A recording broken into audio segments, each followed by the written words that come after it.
This is a quiet Saturday afternoon in a pub in East Croydon. Surrey Street Market is closing for the day. Had to be Croydon.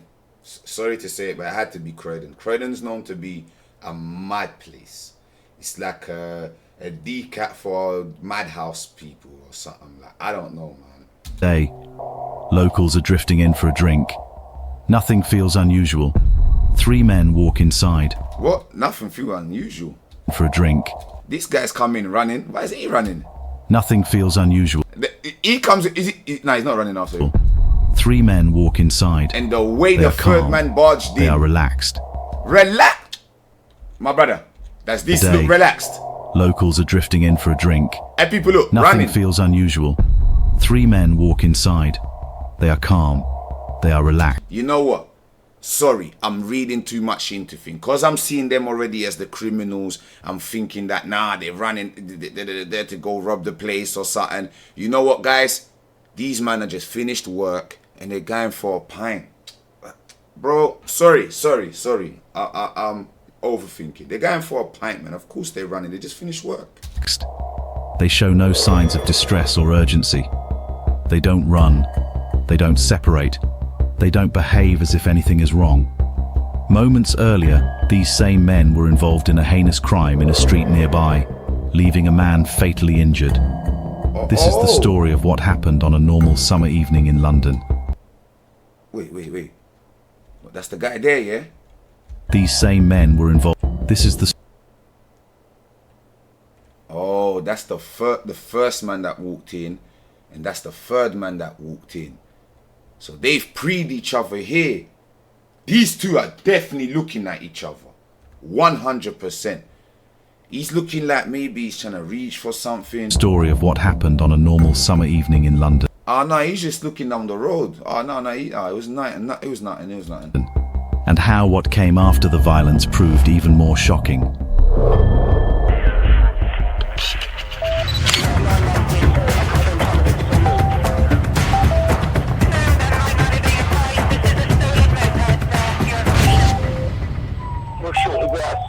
No place to hide. How CCTV solved a major London crime. Guys, I'm blind watching this view lot, yeah? So I don't know what the crime is. I actually thought that it was going to be the robbery of the pub. Do you lot have an idea what it is?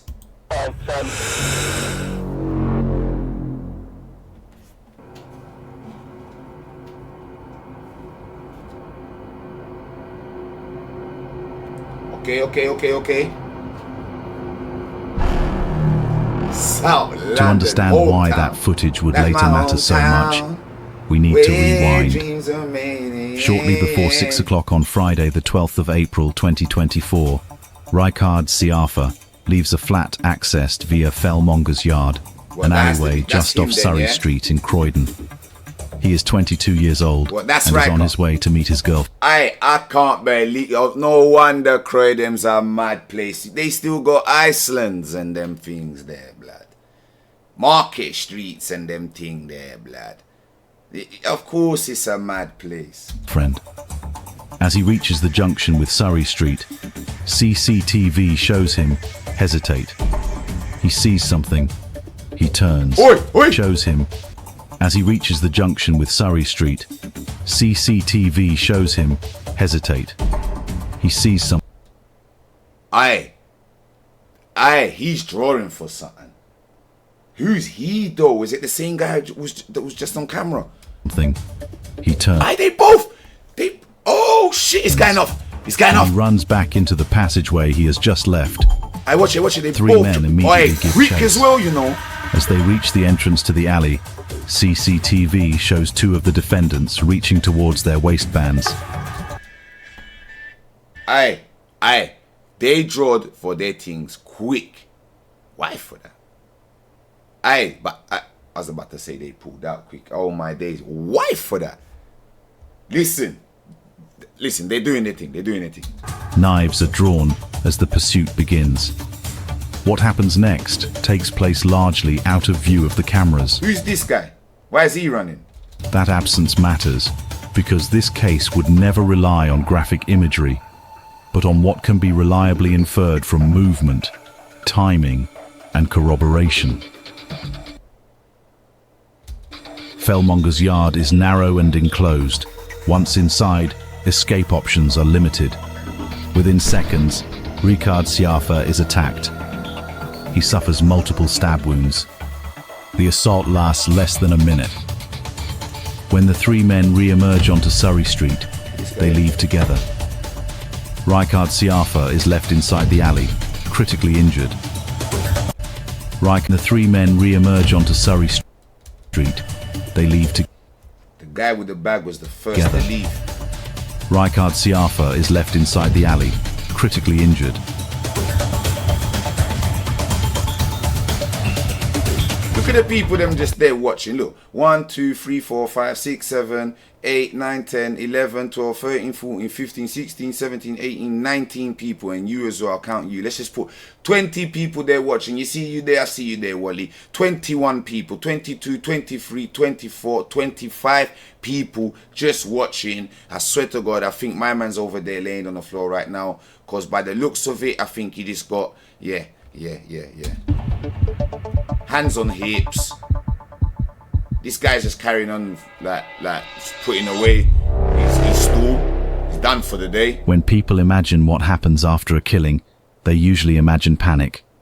Running, hiding, attempts to escape. I make sense them running to the pub now. They was going to have a drink. Of course. That expectation is so ingrained that when it isn't met, the reality feels almost unreal. And that is what makes this case so disturbing. After leaving Fellmonger's yard, the three men do not split up. They do not hurry. Hey, wait. They did he just put the shank out the now? three men is so disturbing. After leaving Fellmonger's yard, the three... Look, the shank's there. Bay on the road like this.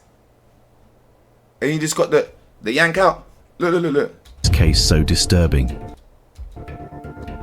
No, that's a phone in his After leaving Fellmonger's yard, shank. Oh my God. the three men do not split up. They do not hurry. Shank in hand. They do not look back. They cross the road together and continue walking through Croydon. That one there just dropped the shank and picked it back up. As if nothing extraordinary has occurred.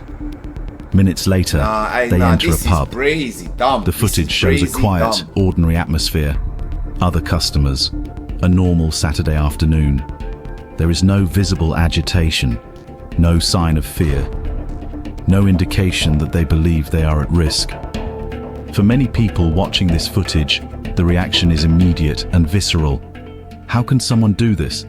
How can they behave as if a murder hasn't just taken place? But in law, this behavior isn't just unsettling, it is significant. This is what lawyers call post-offence conduct. Defendants often argue that a killing happened in panic or loss of control. Okay. But calm, organised behaviour afterwards, staying together, entering a pub, behaving normally, was inconsistent with that. It allows a jury to infer control. And that inference can be decisive.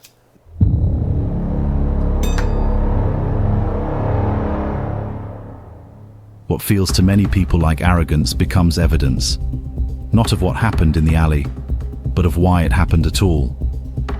Guys, they just finished bodying a man, yeah? And all now, I haven't seen no escape plan, no back roads. Not that I know how to doppy anyone. I am just a streamer. I just sit behind my computer and I react to these sort of videos. Sometimes I might do some deep vibes on another video or two. But all I am trying to say is, if I was a murderer, serial killer, or anything of the sort, I don't think, considering London has a lot of cameras, I don't think I will be walking up and down these roads like these roads. I don't think I would even have done a murder if I didn't have an escape plan, an escape vehicle or something. This was spontaneously stupid. To understand how investigators reached that conclusion, they widened their focus. This case is not solved in Fellmonger's yard. It is solved across the entire day. CCTV places David Woolcott, Raman Mali, and a third man together in Croydon hours before the attack. They are not shopping. They are not socializing. And a what? Wait. Our he places David Woolcott, Okay. Raman Mali, Okay. and a third man together. And the what? And the third man. And the third man. Croydon hours before the attack. They are not shopping. They are not socializing. They appear to be searching. Which one of these looked like the most stupid one? It looked like it was your idea. I'm not gonna lie. Raman, you look like it was your idea to do this. You look like the stupid one. But for some reason, I think the third man, because we don't know your name, is that I think he got the point. I think he got the point. Yeah. But I think Raman was the stupid one that Raman looks stupid. By mid-afternoon, they are circulating near Surrey Street. By early evening, they are positioned close to Fellmonger's yard. The prosecution would later describe this behavior as predatory.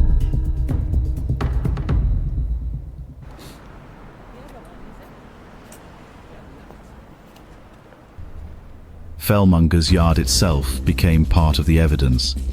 It is a narrow enclosed passageway, bordered by high walls and with no through route. Once someone is chased inside, movement is restricted and escape options are limited. Visibility drops quickly and any advantage of speed or distance disappears. For three men acting together, that geography matters. It creates immediate control. I don't see it no compresses cameras. the encounter. Wait, no, that's not a camera. And it removes uncertainty. From a legal perspective, He the could have climbed the location wall supports too, the man. prosecution's case He weren't running that fast this was enough. not a spontaneous confrontation. Chasing someone into a confined dead-end space fundamentally changes the nature of what follows. It is no longer reactive. It is deliberate. The alley does not simply host the... Did they know he was there? Or was that... Wait. Better question. What was he doing coming out of there? Like, what was he doing coming out of there? That's the better question. I want to know that more than I want to know, did they know he was there? Fence. It shapes it.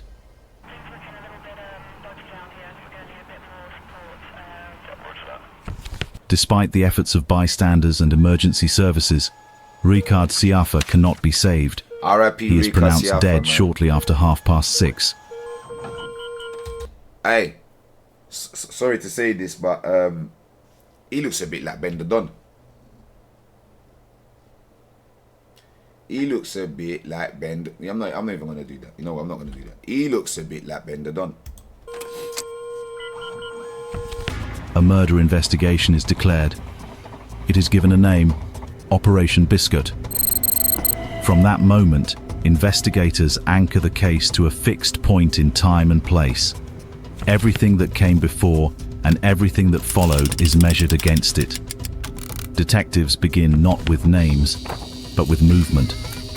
They take the clearest available images from the alley entrance and begin working in two directions at once. Backwards, to establish how the individuals arrived there, and forwards, to trace what they did immediately afterwards.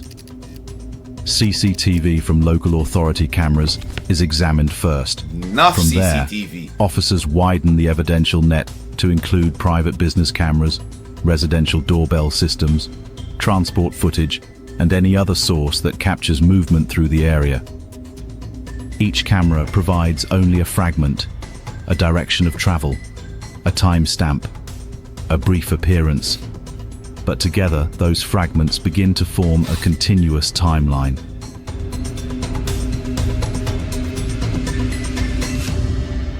Betfred definitely got camera. One straight pointing at that door. You see right now at that angle that they're in now, Betfred's seeing them. At least him. Definitely him is being seen, yeah. There's definitely going to be a camera here somewhere. Bro, like these shops here got, like, who's these man here you man were talking to before? You man what, just out here looking for anyone, yeah? What's going on?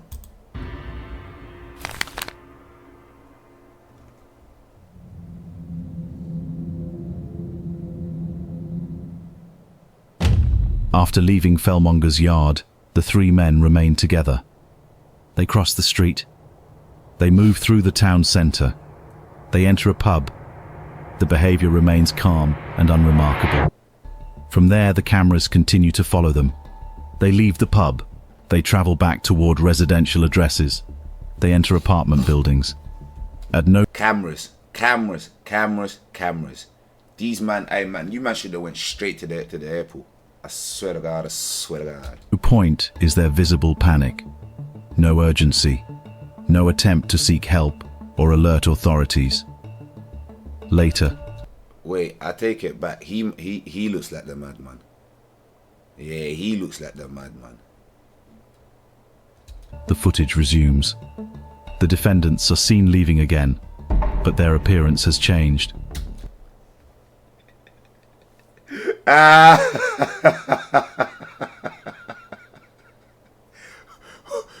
What happened? Wait, they done a magic trick.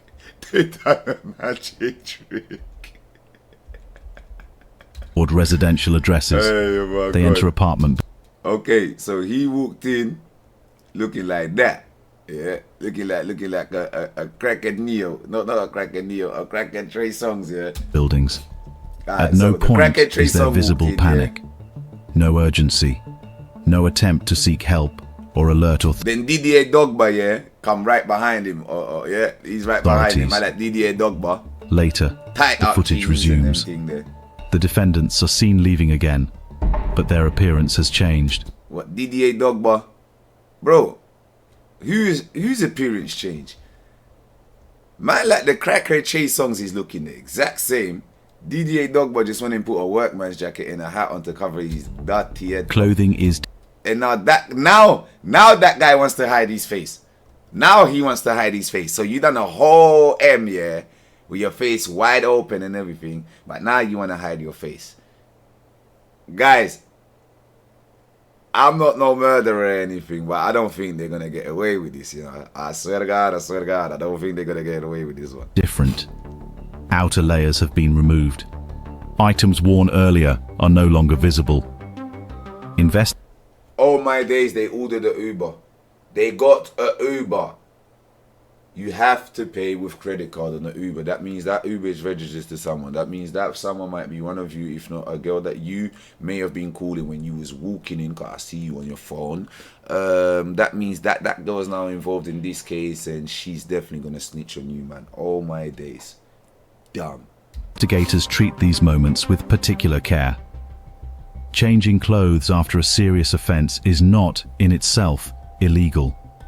But in context, it becomes significant. More cameras. It suggests awareness. It suggests an understanding that what was worn earlier may now carry consequences. Wait, why is he walking like that? It suggests an understanding that what was worn earlier may now carry consequences. The understanding significant. Madman, you know? It suggests awareness. Watch it, people. It suggests an understanding that what was worn earlier may now carry consequences. The cameras then show further movement. Individuals leave separately. Routes diverge. Items are carried away from the address. Later, clothing worn earlier is no longer recovered. The timeline does not accuse, it observes. And that observation continues uninterrupted across hours. Wait, let me check it worn earlier movement. Okay, the first one left. Individuals 1820. Leave separately. Routes diverge. Items are carried away from the address. I'm gone. Later. What, later? 6 minutes later, bruv. What do you mean later? You spoke like it was half hour, 1 hour, something like they timed 1 hour each. Bro, it was 6 minutes later. Clothing worn earlier is no longer recovered. The timeline does not accuse. Exactly. Wait. Oh. 6 minutes later, and then exactly 1 hour later. So the third man stayed the longest. Okay. The third man stayed the longest. And that observation continues uninterrupted across hours.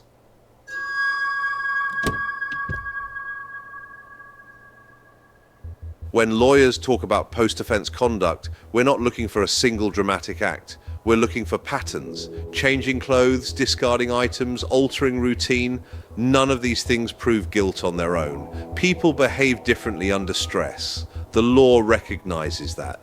But when those actions occur alongside a clear timeline, before the offense, during it, and afterwards, they can support an inference known as consciousness of guilt. That doesn't mean someone panicked. It means... What does this mean? Okay. Consciousness of guilt in post-offense behavior from which a jury may infer that a person knew they had committed a crime when assessed with all other evidence. Okay. They understood the seriousness of what had occurred and took yeah. steps to distance themselves from it. In this case, the jury was invited to consider that behavior alongside everything else. They went back to the spot on our way. Ain't this them? Yeah, this is them earlier because he's back to wearing that blue thing. Else they had seen. The coordinated movements early. Oh, so they see my man earlier, yeah? Remember, he was looking over there, like towards these ways here, yeah? And then he went down this road, and him was walking like towards from here to here. So this must be around the same time. Here in the day, the pursuit into the alley, the calm behavior immediately afterwards, and the gradual, deliberate changes that followed. No single action carried the case. Together, they formed a pattern.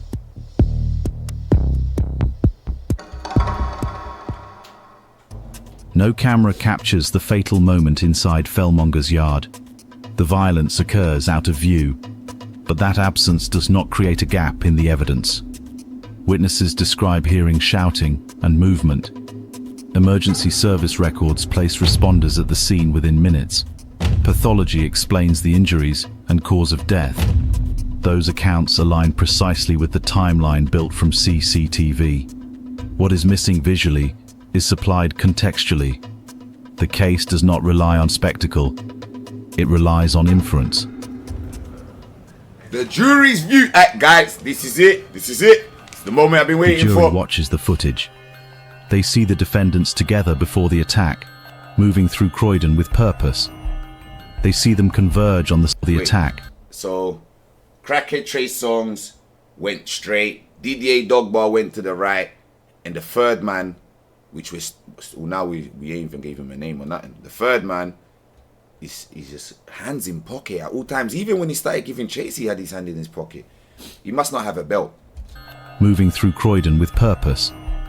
They see them converge on the same location. They watch Ricard Siafa enter the alley. He's got his hands in his pocket. They then still. see the defendants emerge moments later, together, and The whole continue time, on their hands in way. the pocket, except for here. Okay, he's worried now. He knows what... You know what? I don't think he's got the point no more. I don't think he even wanted to be there. Like, I don't think he wanted to do that. He might be the weak link. Follow the timeline beyond the scene, into the pub, back to residential addresses, and through the rest of the evening. They hear from witnesses. They consider medical evidence. They assess the legal framework. Without witnessing the... Oh my days. Look. This is from the U-Bar. Them jumping out the U-Bar outside the yard. And they... Oh my God. violence itself, they are presented with everything needed to understand exactly what occurred. Their verdicts are unanimous. Guilty. What else? What, did you guys think they was going to get not guilty? Of course they were guilty. Guilty of murder.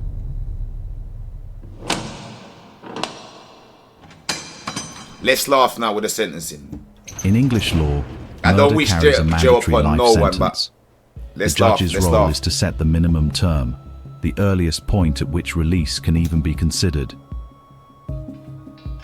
When a knife is taken to the scene and used, the starting point is typically 25 years. Planning, coordination, and the public nature of the offence all increase that term.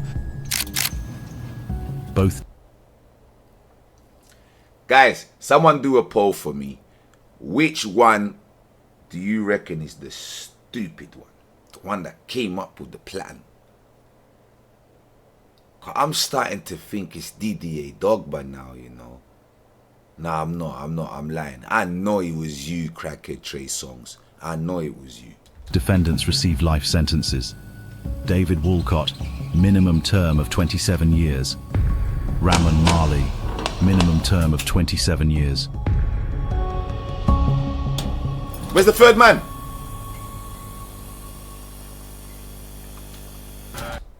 I what the third man got away with it. The third man got away with it. Aye, that was a brilliant twist at the end. Today, Fellmonger's That was a yard is brilliant quiet. twist at the end. The market That's why still they called closes. him the third man. The pub still opens. The men involved believed normality would protect them. Wait. To the family of the guy whose murder we're watching, I wasn't clapping because I'm happy he got away with it. It was more like a film thing. Like, I apologize. My condolences. I apologize. But back to What they this. failed to understand He got away is with that it. cities remember. They record, they observe, they connect. And sometimes the most powerful evidence is not found in moments of violence, but in what Did he get away with it or did he get found not guilty? Because maybe his friends were good friends and they said, no, he didn't do nothing. He was just there. people do afterwards when they believe no one is paying attention.